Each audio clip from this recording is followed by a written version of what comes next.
Hey, good morning, you guys. I'm only on here for no more than it's 11:30. At least by 1 o'clock, I gotta be off. I ain't planning on being here on here to 1 because I gotta get ready to go out on a case. But girl, yeah. That's what I be saying. Girl, yeah. I'm gonna wait for you all to come in.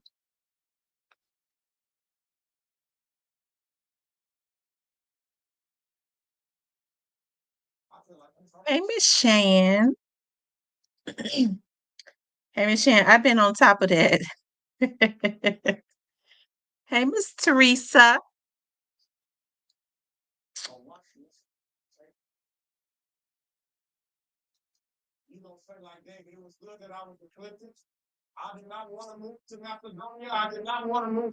I'm waiting for more people to come in. I hope a lot of Memphians also come in. I know that it's late morning.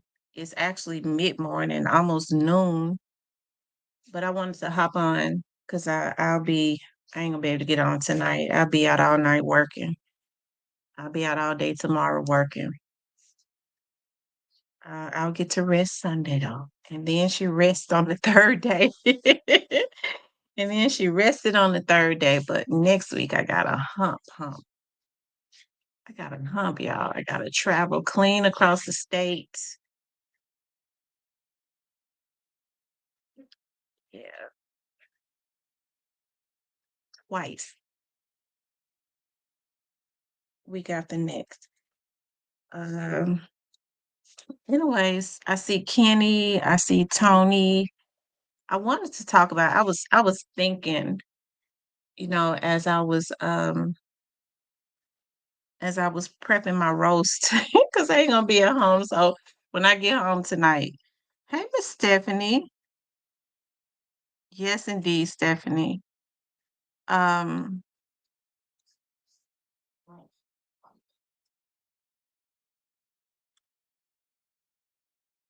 I was thinking as I was getting ready I was preparing my roast. Hey Bridge. Um, is it Bridget or Bridge? I think it's Bridget. That it's time for Memphis to start coming back together, right? And I know I'm not naive because I understand anytime that there's blood lost, it's hard to reconcile that. I'm not even asking that because it would be hard for me to ever forgive anybody. I can't forgive people when they violate me. If it's a smaller violation, a violation is a violation, but it hadn't been, murder or anything, But so I already know that when you lost blood, it's hard to reconcile that. So I'm not even really asking for that. Um but what I'm saying is I hope that what can happen is that the city of Memphis, and I'm talking about the citizens, because Memphis is really a beautiful city. I love Memphis. I do. When I go to other places, I enjoy being there.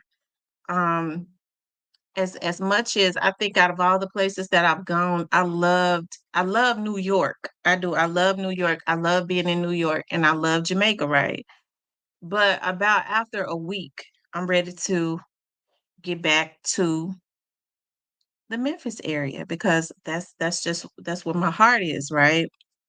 And so I'm sure a lot of people, even when they've moved away from their cities and stuff, they feel the exact same way. You see people that are misplaced. They may be misplaced because of storms that happen. Um, I think about a lady that I know that I allowed to do my hair sometimes because she specializes in natural hair care. And so a lot of times I'll go to her, like when I take my braids, I'll take my extension now to let her clip and cut my hair, just treat it real good. And she's from out of New Orleans, right?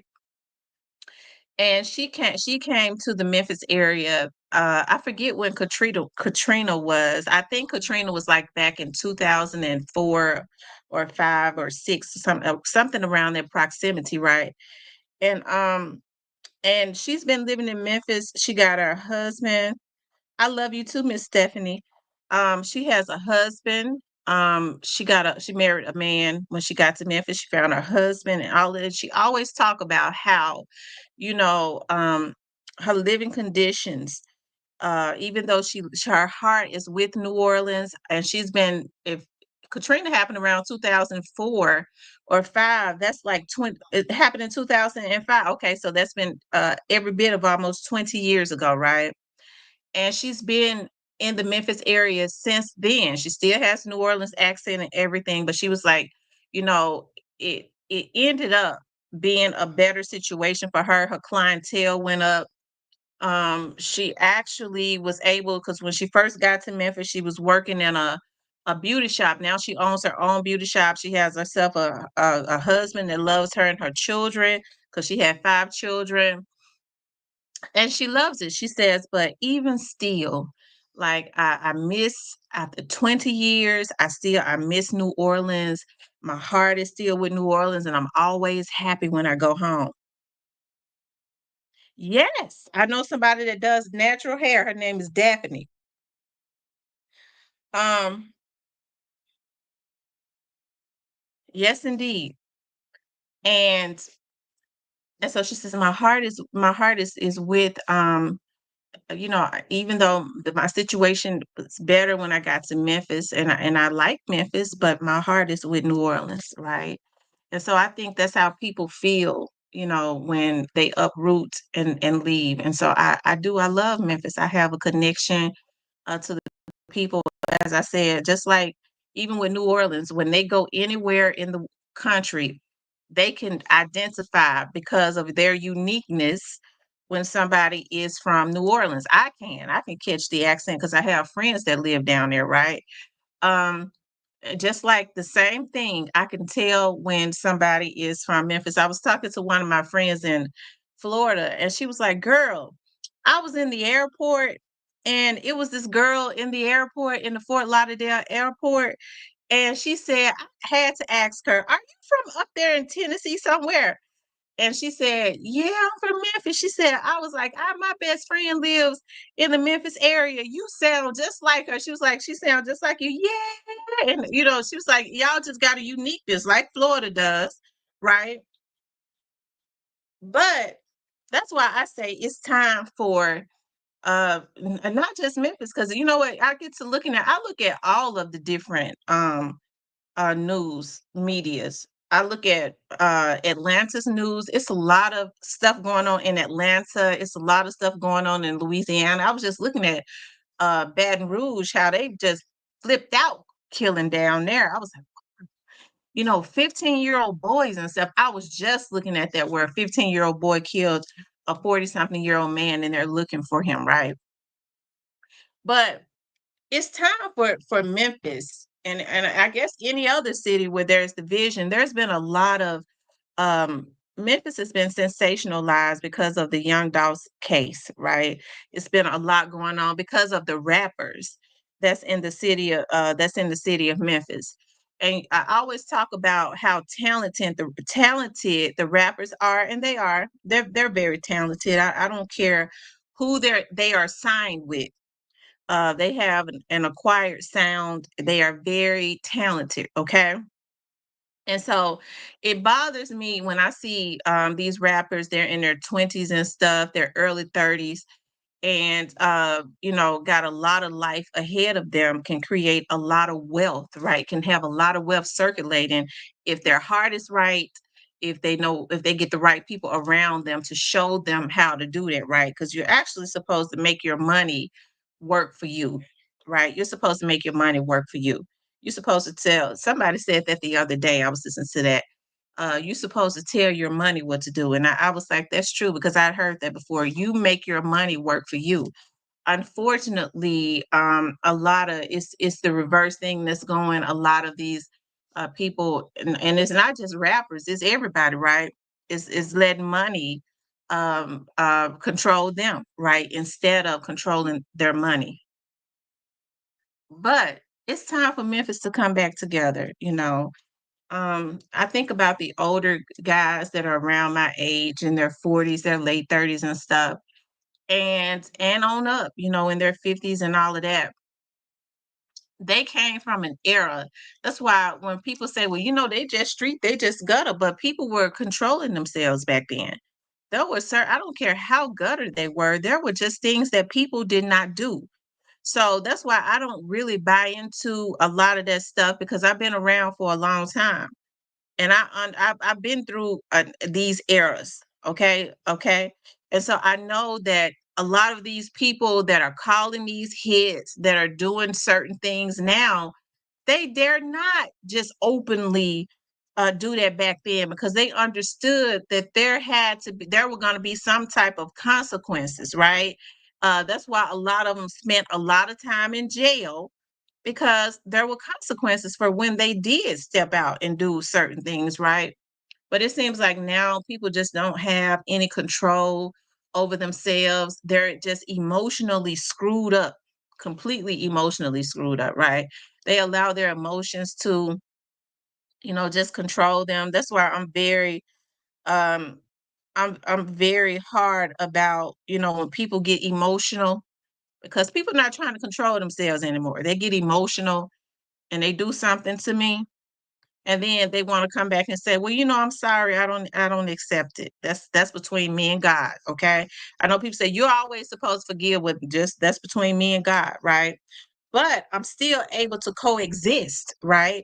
I'm not gonna go and plot no hits on them or their family or anything, even if the blood is not where it should be. You know, people are still supposed to be able to coexist.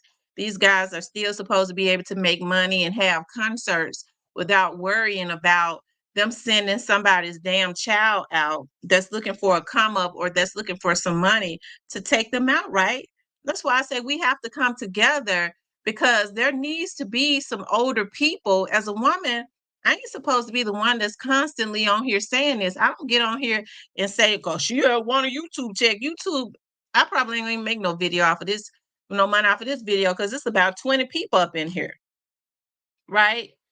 YouTube don't pay me anything. Any money I make is really outside of YouTube, right?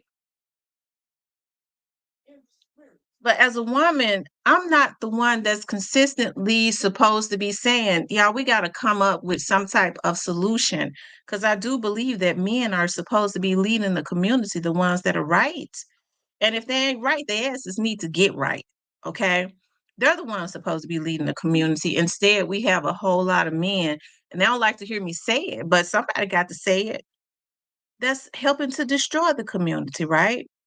And so that's why I say a lot of things are not right. Um, when the head is not right, then nothing is going to line up, right? If your head ain't right, the body tends to follow the head, even in the in the physical realm. If your head, I'm talking about physically, if your head ain't right, then your body is going to follow your head and everything is going to be out of alignment. And I feel like that is what is going on. That's why I say it's time for Memphis to come back together, you know, and we could, you know, could demand some things. I think as it relates, and this is uniform, and this is in any city. What we do is we want to complain, we want to fight. I don't like complaining. I don't. Don't you know? I feel so much better when something happens and I do what I'm supposed to do. I be so at peace. That's why when something happens now, I immediately do what I need to do and make sure that I stay on it because it keeps me at peace. If I don't do nothing and I go, I ain't gonna worry about it. It kept me in turmoil all the time. I feel like being proactive and doing exactly what I need to do, okay, as it relates to anything and staying on top of it keeps me at peace. That's why if y'all notice I've been peaceful because I've been handling business, okay? I don't even fuss like I used to, but I still have a passion for that's just how I am. That's just the type of person that I am. I still have a passion to see things right. I'm not naive. I understand that we cannot kumbaya. And so when people say, "Well, she just feel like things supposed to be the way she wanted to be," I can't stand no stupid ass person either. Because what you mean? Why can't you mind your own business and do what you're supposed to do?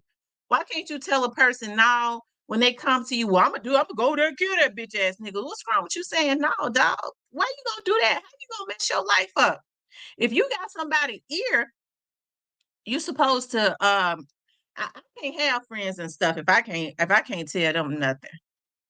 If I can't tell you nothing and you think you're gonna sit and talk to me about you get ready to go do something that is not conducive to your livelihood, I don't want to see my friends in or nobody crashing out. But instead, I see now people like to older people. I don't know if it's because a lot of them their knees and stuff and got bad and they get to thinking about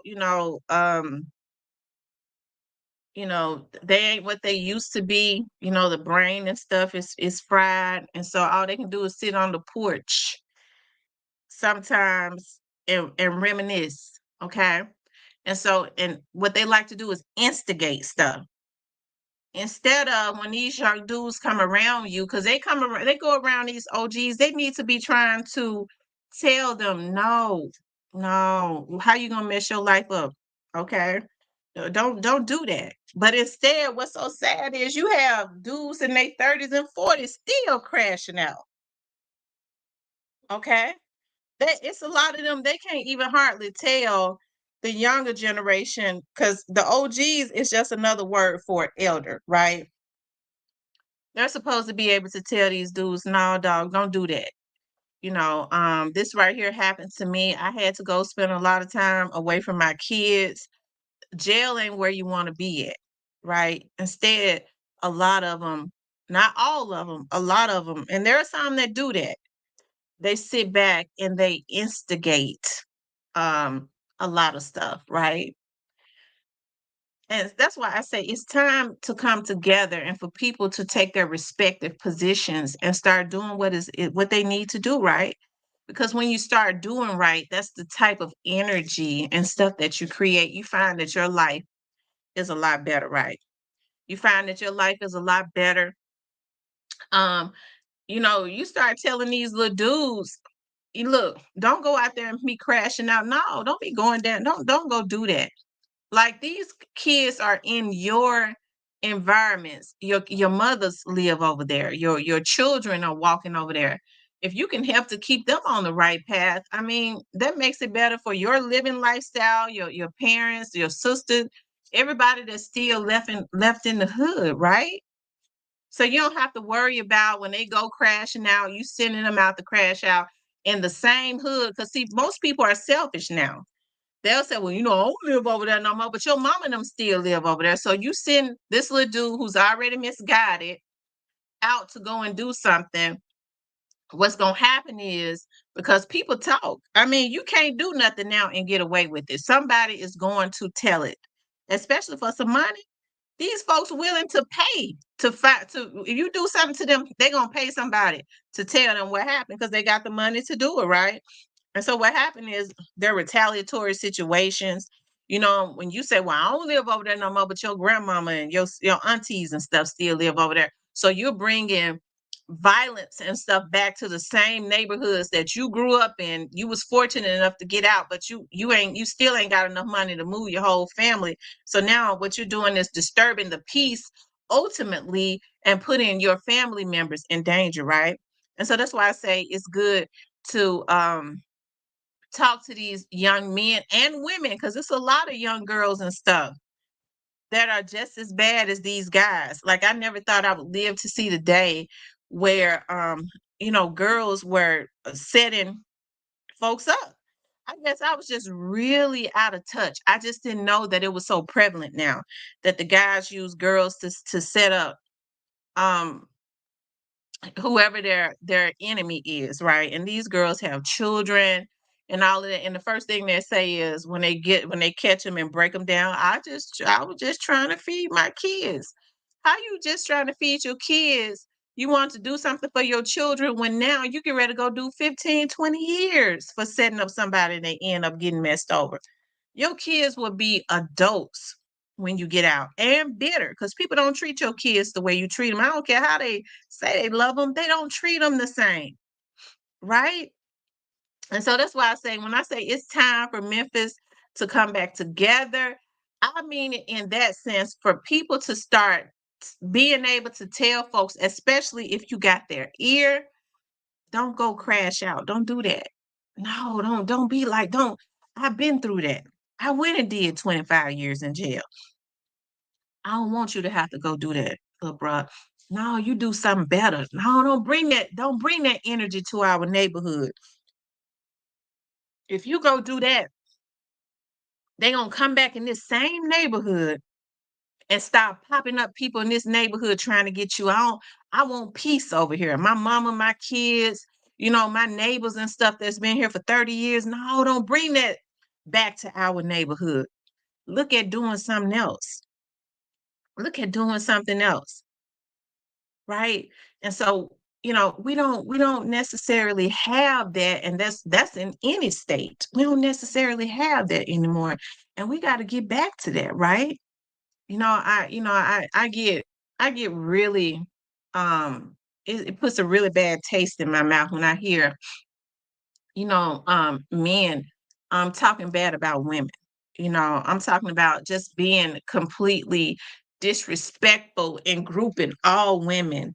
And some of them are just sissies. They're just sissies, they bitter and they be messing with transgenders, right? But then on the other hand, when you see those that, when you was raised up and you had a mother or you had somebody that raised you and was in a single parent household, you saw how your mother or whoever it was, especially if they were single, you saw how they struggled to make sure there was food on the table. And it's not fair to group all women together just because some of these men chose to, and women do it too with men. It's not fair to group everybody together and call them, refer to them as bitches and hoes and bitch ass niggas just because you chose the wrong somebody, right? And so that's why I say it's time to start coming back together. When you sitting and you talking to somebody and you hear somebody, these bitches, these hoes, this and this and that. When the brothers gonna start stepping up and say, wait a minute, dog, don't refer to women as that, because I got a queen. My mama ain't no bitch or no hoe. My mama struggled to put food on the table. Who struggled and put food on your table? My mama did. Oh, okay. So no, don't do that. Don't group all women together because I know your mama. I saw you growing up. I know she had a hard time making sure there was food on the table. Don't do it like that, dog. Just choose better. Don't choose bitches and hoes. Choose a woman. Get you a woman, right? Choose better next time. But unfortunately, it just don't happen. And that's why I say it's time for, I should have said it's just time for everybody to start coming together. But I was thinking more so about my city because I see a lot of the division in the city of Memphis, right? I see a lot of the division in the city of Memphis, and it could be turned around, where there's blood loss. I know they say it's a CMG and paper route empire. There's a division. Listen, let me tell you something. I ain't talking about that. You know why? I don't want to see those dudes killing each other. I don't. But I understand when there is blood lost. I'm not saying that they need to sit down and shake hands. I'd be a damn fool to sit up and say, well, expect for Jay Fizzle and them, because they were blood related. Keep locking them to sit down and shake hands with Gotti. Me myself, my eyebrow would go up at that. To be able to coexist at some point. Yeah, without killing each other. I would love to see them to be able to perform without, and I'm talking about any of them, without anything, without them losing their lives, without people shooting into the crowd and stuff like that, y'all. That's why I say we got to come together. We got to come together and be able to coexist. It was a tragedy what happened. It was absolutely a tragedy what happened to young Dolph. And I understand the hurt and the pain, especially of the people that was directly affected by him, because he helped to make them little dudes millionaires. He put them in better positions where they could take care of their parents and was going to do it to a lot of other people. So what they did was they robbed some more kids from the city of Memphis of the opportunity, right? That he probably would have given them, right? I think about the little guy in Chicago, Shatana. He had just signed with Young Dolph, so they robbed a lot of those little dudes of that, right? They said Project Pat been preaching sermons. Good for Project Pat. Good for him. So I can understand their hurt and their pain. I'm not saying for them to be able to sit down and be all lovey-dovey and be cool and stuff. I'm just saying being able to coexist so that they can make it out of none of us are gonna make it out of this life alive. I'll say that, but I'm saying make it out of wherever they're going to perform at. Make it out alive. Other people make it out alive, being able to coexist. And there has to be some people that's big enough to say that. I mean, I couldn't be around nobody. You know, you got grown men sitting up around folks that are and they scared to say anything to them. Uh-huh, uh-huh, uh-huh. They just so agreeable that it just don't make no sense. I couldn't be around nobody and I had to be agreeable all the time instead of saying, "No, bro, wait. It can't go down like that."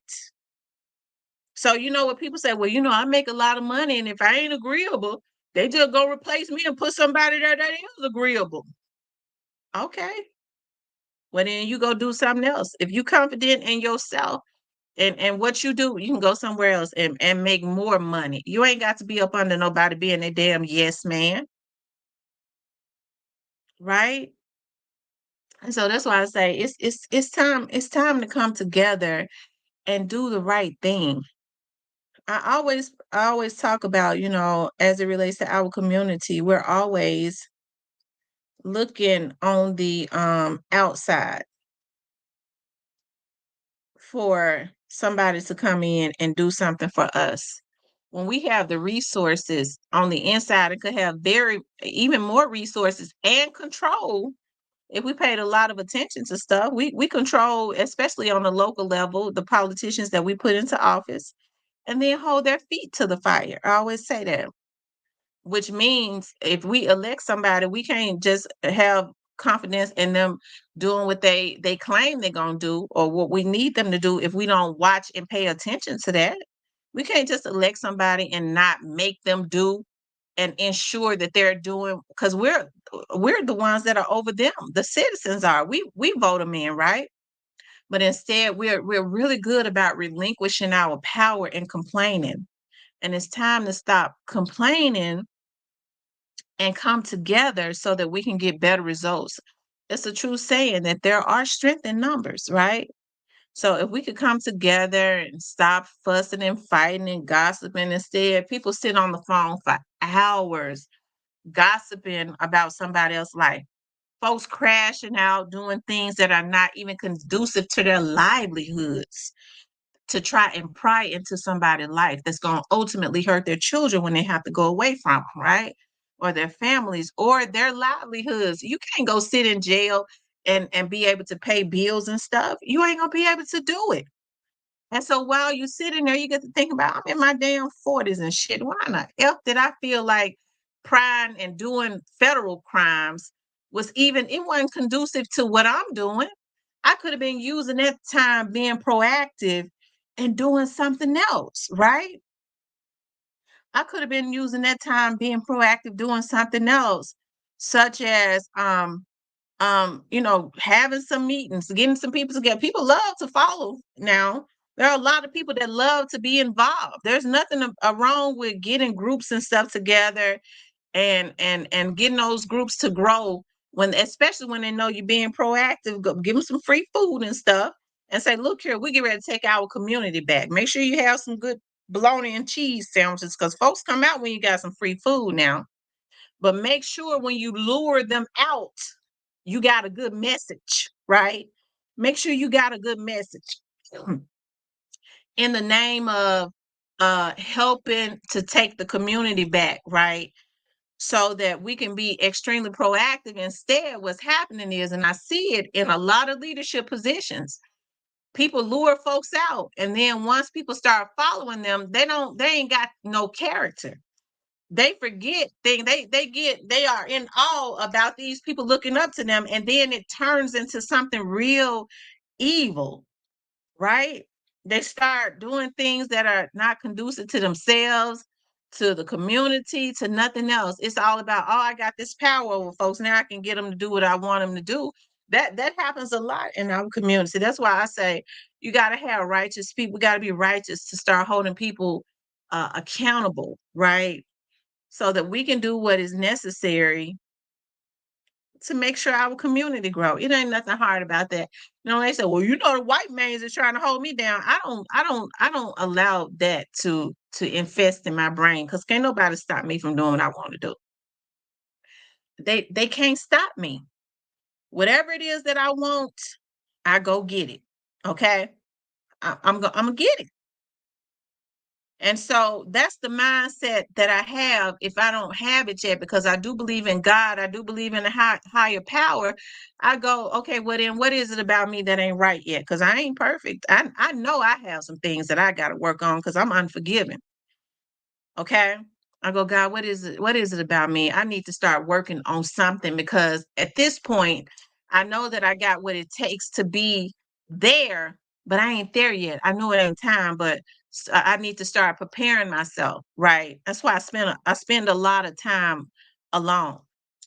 And I think what ends up, I watch people a lot, and I think what ended up happening, I was looking at my cousin one day. I was sitting around my cousins, and people say, well, folks don't like constructive criticism. It's a difference in constructive criticism and having somebody around you that's trying to beat you down because you ain't doing what they want you to do.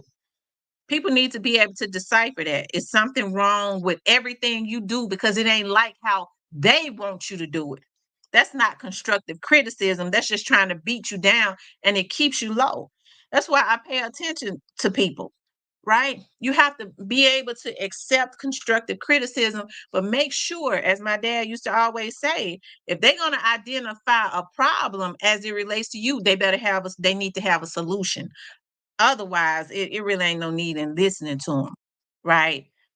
Because if it's constructive criticism, they're saying, listen, the way you did that, you shouldn't have did that, blah, blah, blah. But listen, you need to look at it this way right here, and I can guarantee you it's going to be better. And then, you kind of think about that thing. When people identify a problem, they need to also have a damn solution. Okay. Instead, people are so mean now. What they want to do is they want to consistently beat you down. You have people that just have control, and they can have controlling spirits on them, because it ain't the way they would do it. It's not what they would do. They want to beat you down. Get demons like that away from around you. It does not help you in your growth. You can't grow when people consistently speaking negativity and stuff into your life, right? You need people that is going to, when you're wrong, let you know when you're wrong, but identify the problem, and also, it ain't nothing wrong with them. And also, come say, well, here's a solution right here for you to look at, right? And oftentimes it's a better solution. Either way it go, it helps you to continuously elevate. Continuously elevating, and not just, speaking negativity to try to keep your mind boggled up, to continuously, make you feel bad about yourself. There's a difference in having some conviction and feeling bad about yourself. Oftentimes, when it's constructive criticism and you already know in the back of your mind you did something wrong, what you'll do is you'll have some conviction. You go, dog, my dad used to do that to me. Because I always had been about, I'm gonna get them back for what they did to me. I'm sure gonna do it. I'm getting them back. I promise you I'm getting them back. I don't care how long I have to lay in this grass. I'm getting their ass. I was always like that, right? Because I don't do nothing to nobody. No, I'm getting them. And so when my dad used to say stuff to me, and and it was constructive criticism. You spent all that time laying waiting. Girl, you could have been so far along. Them folks stab you in your back because they was already behind you, and you gonna stop and let them walk beside you or get further. You done stopped and laid and stayed stagnant, waiting to get them back when they was already behind you. If you keep going, they can't even catch up with you no more to put no knife in your back. And I used to be convicted by that. It didn't make me feel bad. I was just convicted. I'm like, wow, my dad, right? This, and that. But when somebody is consistently just trying to make you feel bad about yourself, oftentimes because they jealous of you, your spirit drops. You don't have conviction. You just feel bad. Those are the types of people that you need to keep away from around you. You shouldn't have did that. Why? Because I would have did this. No, no, that's a person that's trying to control you and probably slick don't like you. So that's why I said we got to come together and start giving good advice. Everybody is not going to. People are so afraid of people staying, going ahead of them. Don't y'all know? I can't tell y'all how many people that I've helped that's doing better than me. I've never been like that because I understand what's for me, Imma get. It just was not for me. Sometimes it's better for them to go ahead of you because they might remember you. They might remember you. They went ahead of you, and once you get to, a door you trying to go in that's gonna change your life, that person sitting right behind that desk, and they remember you. I remember you helped me, Miss Tamara. You sure didn't have to. You sure didn't have to. I went before a board, okay? I went before a board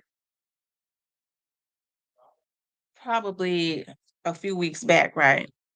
And there was this person that I had helped when they were not known, nothing. They weren't known. And people were gunning, people were wanting for the other person to be elected and all of that, right? And this person, I was like, dog, this person got a good spirit. They fighting hard. And I was like, anytime you find people trying to fight somebody real hard, you need to see why they are fighting them. It could be because that person is loaded with all types of gems and stuff. You have to watch that. When people start fighting people and doing all that they can to try to make them look bad, what you need to do is, instead of indulging in the bullshit, because I don't know nothing about them damn folks. What you need to do is try to figure out why they fighting this person so hard. Oftentimes, it is because that person is loaded with the truth and gems, right? At the core of it is jealousy. But you need to always pay attention to that instead of going along just to get along. I always been like that. I go, wow, okay, so they doing all that they can to try to make this person look real, real bad. I ain't talking about an old gutter rat that just ain't shit. I'm talking about a person that you really don't even know anything about. You ain't really heard anything about them. Oh wow! All of a sudden, now that this person is trying to run for this position, they doing all they can to try to make them look bad. Maybe I should start looking into some stuff. And oftentimes I'm start listening to them a little bit more to see what it is that they're talking about, right?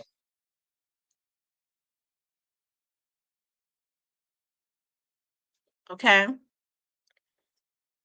Um,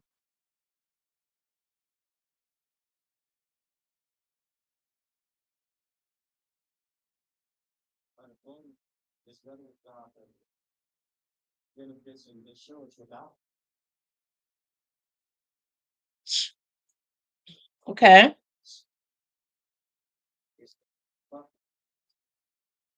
So that's why I say, you guys, we what we have to do is, we got to find a way to. Oh, I was reading a text message.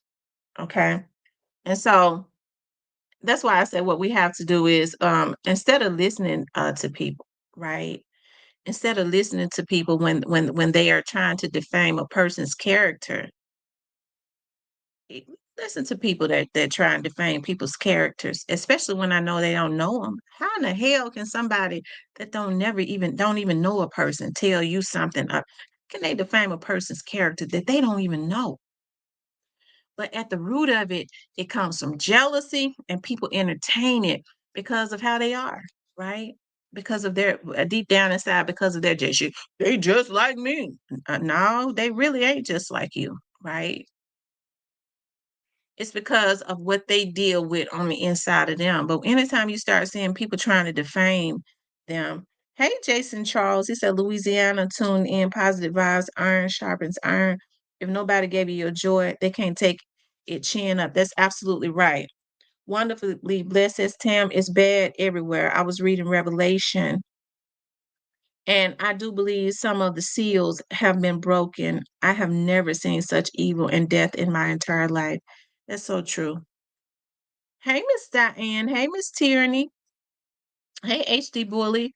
Um, yeah, people are it's like everybody's just it's for self now.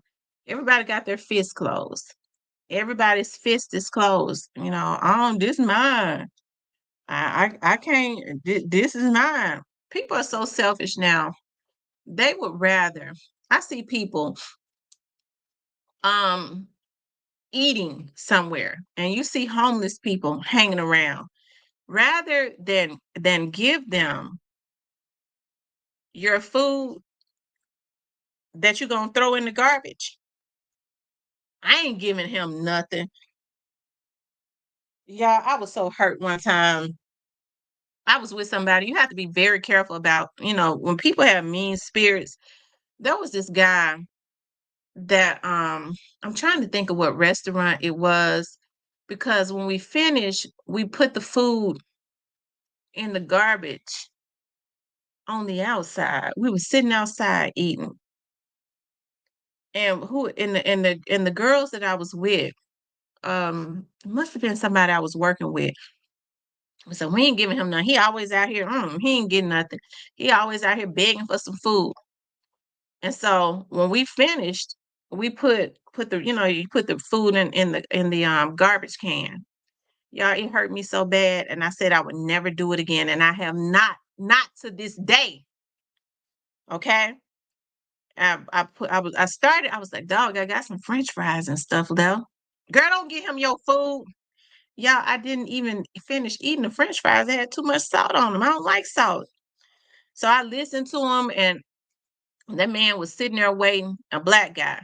We emptied the food in the garbage. When I turned around, y'all, that man was going through that garbage. He was going through that garbage to get that food that we had put into the garbage. That hurt me so bad. I said, God, I went back like the next day. I did not see that man. I would ride past there. I didn't see him because I was going to buy him some food and give him some money. And I said, I would never in my life. That's the reason why I'm so hard now as it relates to that. I don't ever let people tell me not to bless nobody. That hurt me so bad when I looked back and saw that man going through that garbage food that we did not even finish eating. What was wrong with giving it to him? I never let nobody tell me not to give nobody that I want to give. Ever. Ever. I never do it. And I get pissed off when they say it. Timber, I help people every day, and what they say about me, I'm trying by my friends. Oh, wow. I'm going to feed anybody who tells me they are hungry. Absolutely, Diane. That's the way we should do it. That's the way we should do it. Even with stray dogs and stuff. I remember I was at a McDonald's, at that McDonald's on 3rd Street, and I believe that's Brooks that run up there, up through there, about third. I think it was 3rd and Brooks. I know it was 3rd, but that McDonald's on 3rd by Brooks. I was looking at this dog. He looked like he was weak and wobbling. He walked over. It's a gas station next to it. And I was saying to myself, I was like, I ordered two of those little 99-cent burgers. And I was like, if that dog walked back over here, Imma throw it out. Y'all, it was almost like there was something telepathy or something going on, because that dog had walked over to that gas station, and all of a sudden, he just turned around and looked back over at the McDonald's and walked clean, like, as I had paid her and got the bag, walked clean up beside my car, and I was like, "Lord have mercy, I'm so glad I bought those burgers." I opened the little burgers, those little cheeseburgers, and dropped it outside for that dog to eat.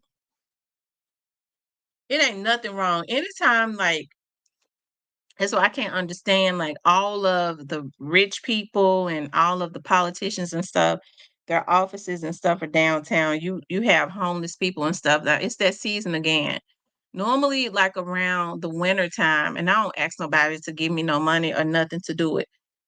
When they sleeping up under those bridges and stuff, I go to McDonald's and get coffee and get, like, 99-cent biscuit sandwiches. I'll get, like, 20, and then I'll go to different areas. All you have to do, you don't even have to go up under the bridges. All you got to do is pull over.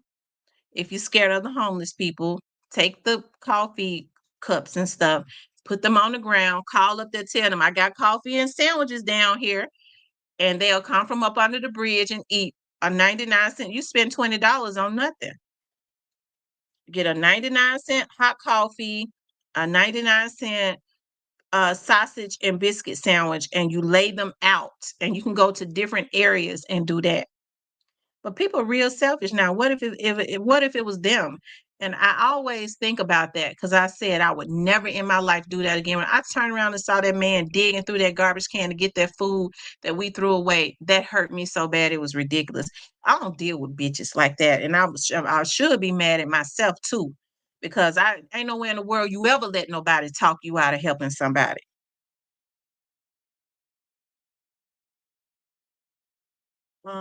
Diane says, "I'm going to feed anybody who tells me they are hungry. Tyranny, you keep being a blessing." Why did you keep being a blessing? Oh, I watch people. People have such a using spirit now, Tyranny.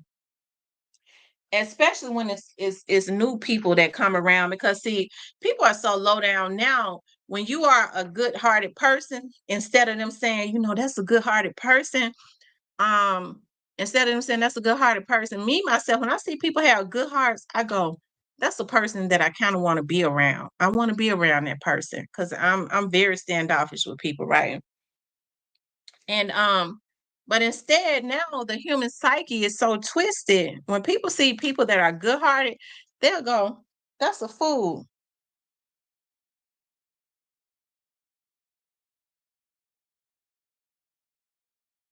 Okay?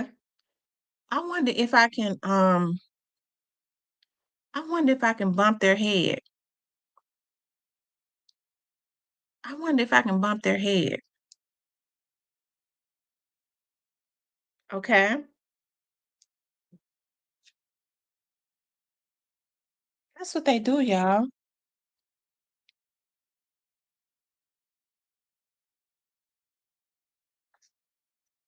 That's how people are. They are so I got these text messages coming through. They are so evil now. And that's the reasons why a lot of people, a lot of this stuff that go on with people, it's a lot of bad karma that they put into that. I just can't get ahead. God sent you somebody that could have been a blessing to you, instead of you saying, what, this could they're giving me a hand up. See, everybody be wanting a hand out. They don't really like a hand up, because they got to do the work. If a person is willing to guide you in the right direction and give you a hand up, you ought to be glad. But instead, I'm getting ready to use this. Y'all know what I said. They said, "I'm gonna come up off of that bitch." I can't stand no nigga like that. And so more and more men are reaping what they sow, because they looking for somebody's damn daughter to take care of they no good asses. Not all men, because there's a lot of good men out there. I don't care if they in the street. You got men that's in the street that understand. I run this. I'm the provider up in here. I run this household and I provide. But you have a lot of men. Some men that's, "I'm looking for a girl that's got about 6, 7 kids. I know she getting some food stamps and some welfare. I'ma live like a fat cat." And so what's happening is a lot of people are reaping what they sow. You can't get nowhere Yeah, she got a 401k. I can get her to drain her 401k. And so what women got to do is start choosing differently too, because they get with these men. If a man already trying to, he come into your life wanting you to get money out of your bank account and stuff for him, that's a man that ain't for you. He ain't got no business wanting that. Because what happens is a man that's for you comes into your life and he helps you. He adds. You all can build something together, right? He says, I'm about to hook you up. Lord have mercy. He adds, right? But what's happening is a lot of people are reaping what they sow, and it's just unfortunate, that folks feel like people are to be used, and that's not how it's supposed to be. But what I do is I'm pretty laid back.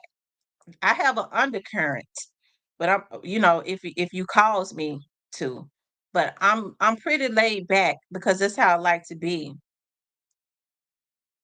That's right, Susan. That's how I like to be. He said you got to come to Texas. It means that I'm working on a case right now, and I gotta come to some training. One of the best investigative training facilities is in Houston. And I was talking to her today. The lady is tough. But I won't be in Dallas. I'll be in Houston. I'll be coming to Houston. Um Scared of coming to Houston too. Listen, I hear that the people in Houston cannot drive. I was reading that Houston, Texas has more accidents because the people can't drive. He says I'll be in Houston on Thanksgiving. Oh, okay. Um, but yeah, because I'm pretty laid back, what I'll do is I'll see how a person is. Um, all you got to do is just sit back and watch. You could see that using spirit gonna come out. It will. Irvin Mack says Texas is a nice place to live. One of my friends who is an investigator, she ended up leaving. She ended up leaving Memphis for some reason around the Tennessee area. I got to be honest. Around the Tennessee area, they made it extremely hard for licensing as far as being an investigator. And she was already doing bail bonding work because I do bail bonding work too. She was doing it before me, one of the best bounty hunters out there. And she just could not get licensed in Tennessee. And she ended up moving to Texas. When I talked to her, when she said, girl, we have to turn cases away. She gets so much work and stuff, but um I think her investigative company is in Dallas, I do believe. She's in Dallas. But she works all the way across the state of Texas, and she did so good. She ended up going. She lives. No, she ended up opening up one in Phoenix, Arizona too. I'll see her in a few weeks when I go down to Houston to our training. It says Memphis similar to St. Louis. Only thing is when a rapper get on STL, they don't put nobody else on like ATL. Thought they said Nelly put on a lot of rappers. Did Nelly put on? I know Nelly was one of the biggest rappers to come out of St. Louis. I like Chingy. Chingy was pretty big too, but something happened with Chingy because I like this song. I like it when you do that right there. I like Chingy. I liked his music. I don't know what happened to Chingy. But Nelly put on, I thought Nelly put on like a lot of rappers from around the St. Louis area. He put on the Lunatics or something, right? The Lunatics.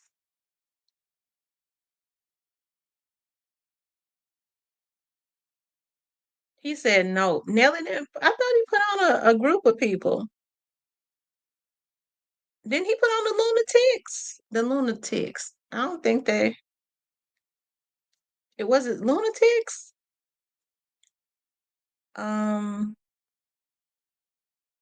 But that was forever ago, though.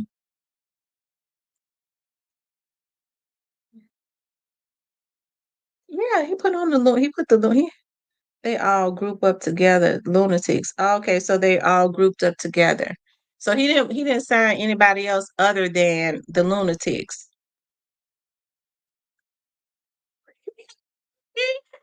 Tierney says that P. Diddy might have gotten a hold of Nelly. Now Nelly used to be around T.I. Remember him and T.I. was hanging real tight. They was hanging real tight. Mm, when I couldn't deal with it. I wouldn't deal with an industry man if they paid me. Mm-mm. Cause it's too much going on. Just give me a regular mailman. I'm happy. A mailman. Um, make sure DJs only play his music.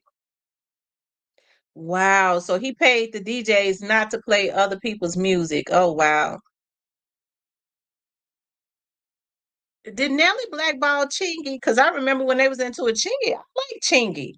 Chingy had some hits. I don't know what happened to Chingy.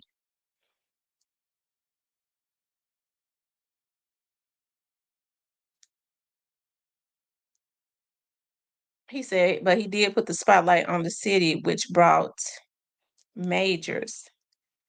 Tierney said, give her a police officer. Oh, child. Let me tell you something, Tierney.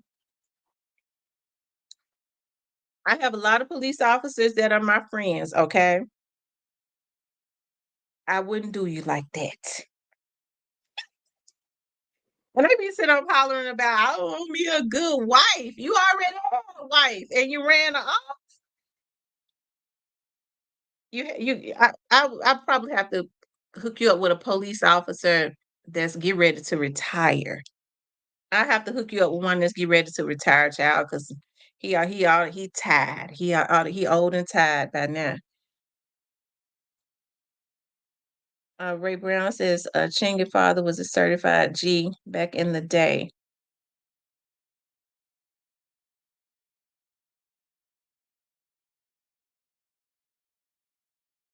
And the firemen are the same way. Women love police officers and firemen.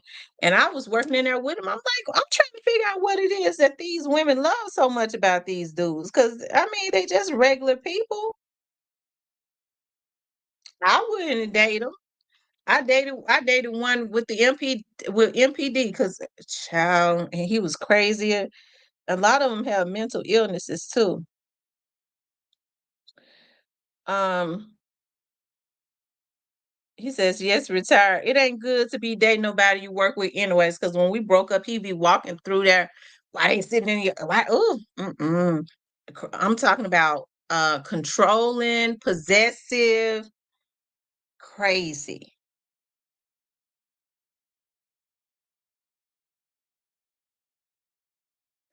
Ray Brown says police can get off tickets.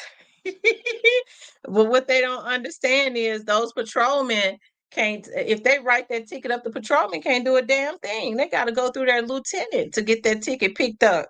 That's what the young women don't know. Ray Brown says a lot of police beat their wife.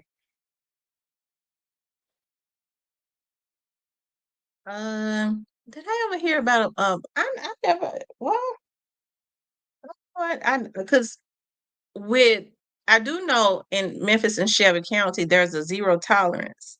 If they ever got called out on a domestic violence, ever, then they lost their job. So they have a zero tolerance in Memphis and Shelby County.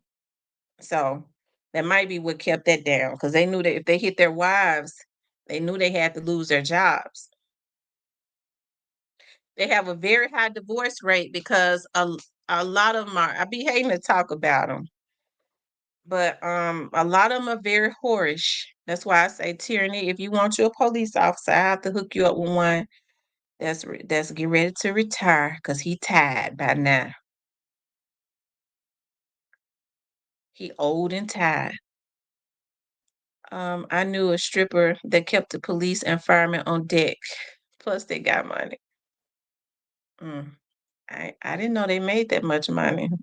Mm. Maybe the ones that have rank make money, but I mean, if you're talking about anything lower than a major, I mean, I ain't making no money. Straight to the point says Chingy got slandered, hated. What happened to him? Yeah, they did that. They did Chingy dirty. She said, "Sprang on me and put." You want him to spring on you and you pull your hair? Lord Jesus. Ray Brown says enough to trick weekly. I think women just like saying, I date a police officer. Unfortunately, police officers don't have the respect that they once had. Firemen don't either. So I don't really know what they are expecting. The only thing I could say is just get you a man that's good to you. And if he happens to be a police officer, um, then he happens to be one. But get somebody that's good to you. Now the Christmas parties and stuff are coming up. I always go to them. Tyranny, I'll take you with me. The police officers, MPDs, Christmas parties. They have parties at their precincts and stuff. She said, "My child support,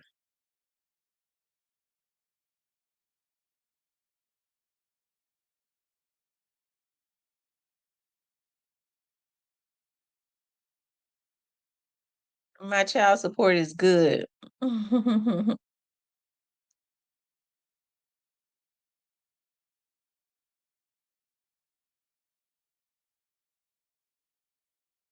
Men in uniform turn women on, allegedly. Postman, police, construction worker, fireman. Yes, because I worked around a lot of police officers. I worked for the police department for so many years. I was never turned on by no police officer. I just happened to date one because I was working in it. I learned early on, don't date people you work with, nobody you work with. But after him, that was it, cause that was it. Um, but as far as a police officer, I think because I have friends that are police officers, I don't take it that seriously. It says police can be arrogant. I think a lot of police officers have to put on a facade because I remember when I was working in traffic, we stopped at this gas station on Highland. And I remember the girl that was working doing traffic that was riding with me was like that police officer right there. He don't speak. He arrogant. I don't like him. This, and I was like, wow. And I went out, looked at. I was like, that's my. He was the nicest. He's nice. He's quiet. Don't say a whole lot. He just looked mean and stuff. He's very shy. So I think a lot of police officers have to put on a facade because um especially now. I think the thing that's going on now, I've been saying for a long time too. You have some that become police officers too because they got their asses beat when they were in high school, and so they become an officer to get their revenge. I reckon you got some that couldn't, they couldn't get no woman, so they get a uniform, try to get, that gets them a woman. And then you have a lot of them that get on the job for because they want to protect and serve, I guess. But, you know, um, they said a postman. I didn't know that a postman women like the mailman. I remember a time people always talked about the mailman made a lot of money. Women used to say that. I used to hear women say that. I would say something about firemen, but I don't be wanting to make nobody mad because the fire unit, the firemen, union advertised this with me, so I'm not gonna say nothing bad about 'em. Well, well, not the firemen. Well, I'll say this. I would never date a fireman. I ain't talking about the firemen in Memphis and Shelby County when I say this. I don't want to make nobody mad. I don't know who look at this show, but they said that pension. But I've heard quite a I've heard quite I've heard quite a bit of rumors about firemen. Them sleeping in that safe house. They have to sleep in the firehouse. I mean, for 2 and 3 days together. Now that was just always a rumor. Now I don't know if it's true or not. They have to sleep in that firehouse together, and they have to sleep on the same beds and stuff. I mean, that's just what I heard. So I've never been attracted. I ain't never wanted to know fireman. And I heard that years ago when I was working for MPD.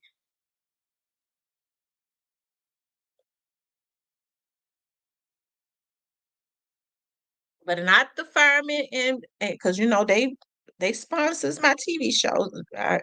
Not them. I don't want nobody getting mad at me. Hey, Miss Catalea.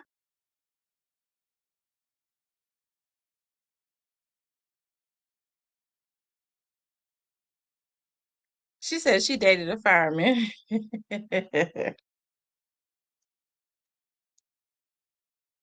As a matter of fact, it's probably I don't know if it's true or not. I always because firemen and police officers hang around each other. I wouldn't if I knew a man was a fireman. I didn't have no interest in him. Period. Just because of what I heard, and several police officers told me that, and they could have been just lying.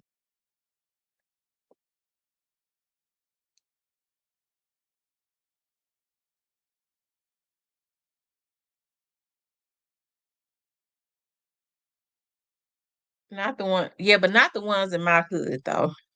Not the ones in my hood. Yeah, the police could have been hating because they tell lies. But I promise you, I was real good friends with this guy, and it's so weird. He turned out to be. It's so weird.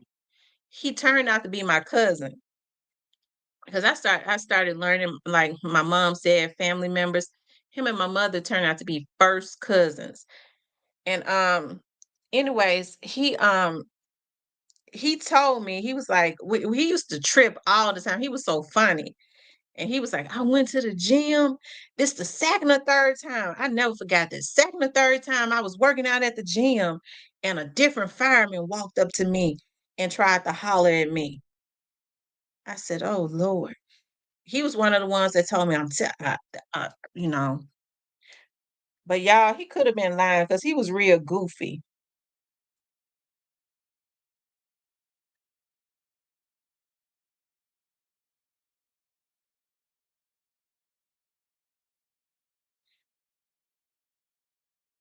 He was real goofy. He probably was lying because he used to crack jokes and stuff all the time. But he's not the only one that said it though.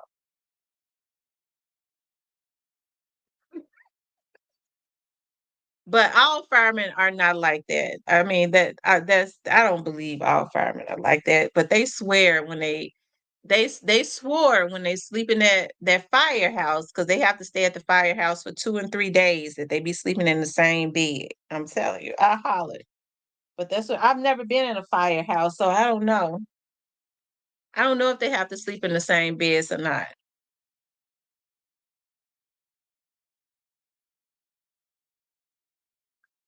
I am She Johnson says a lot of firemen are ex-military.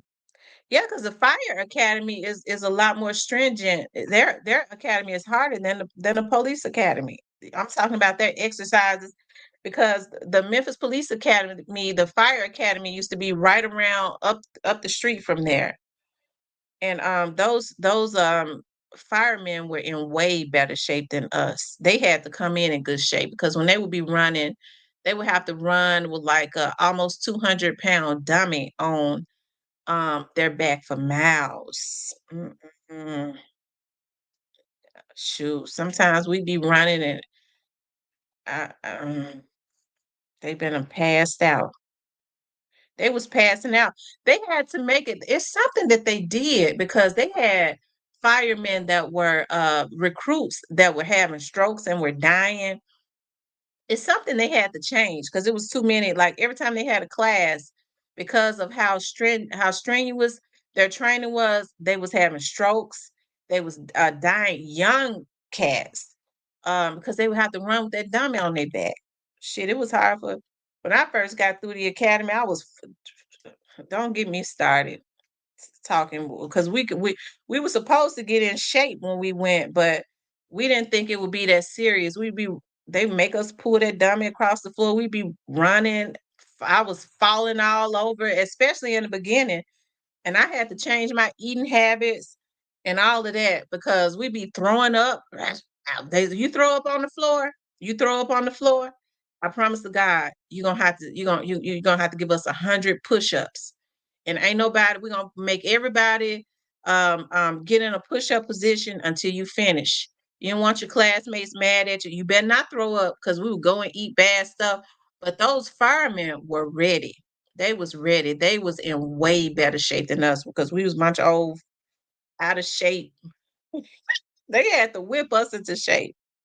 They were already in shape and they were still passing out and having strokes and stuff because their training is a lot harder. Their physical training. We didn't have to put the dummy on our back. We just had to pull it across the floor. They had to throw that thing on their back.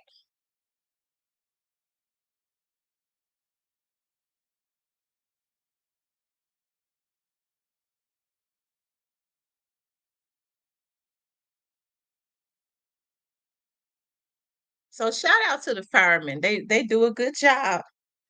Shout out to all the firemen in the world. They do a good job. We appreciate them so much. Cause child, you gotta be a monster to get through that training.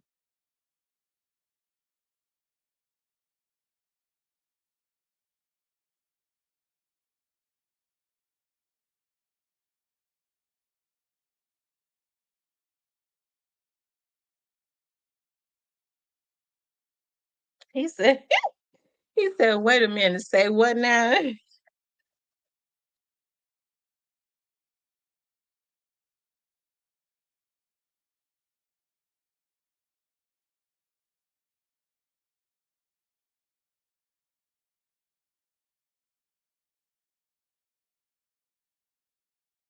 Um,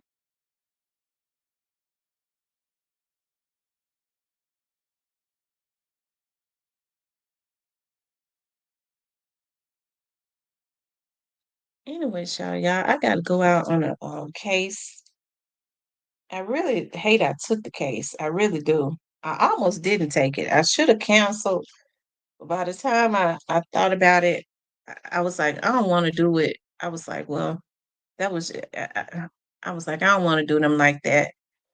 I should have just told him I wasn't gonna do it Monday. To get an opportunity to get another investigator. I don't feel like being out on no cases all night. And it's an all night case. And all day tomorrow. Mm, I ain't in the mood. It's cold outside. When it's cold, I like to be at home.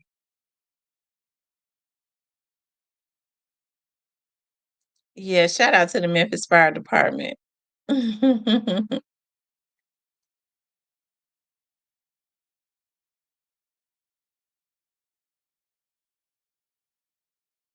Yeah, it's cold. And I went out earlier, it was cold. Maybe the temperature has gone up, but even still, um I don't want to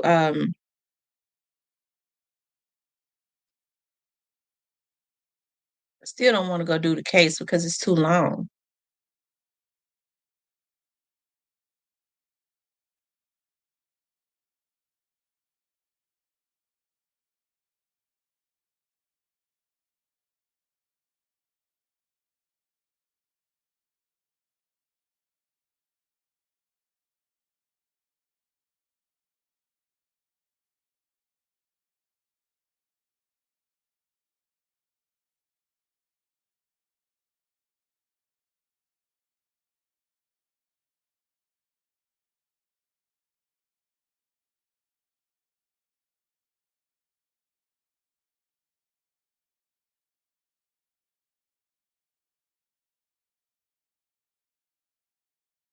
Anyways, y'all, let me get off of here because we got to meet and strategize.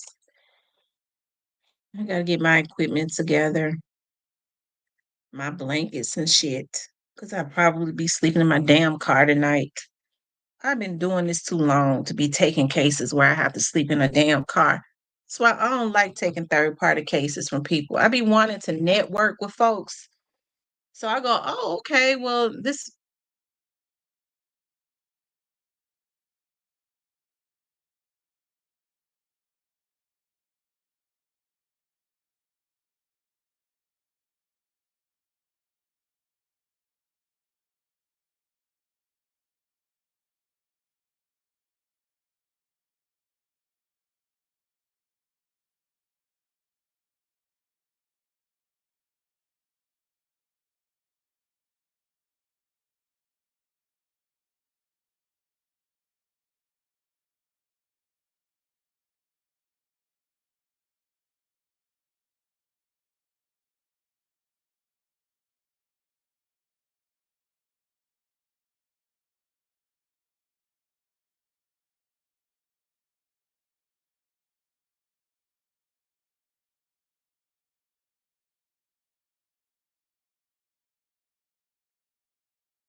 I don't know what happened.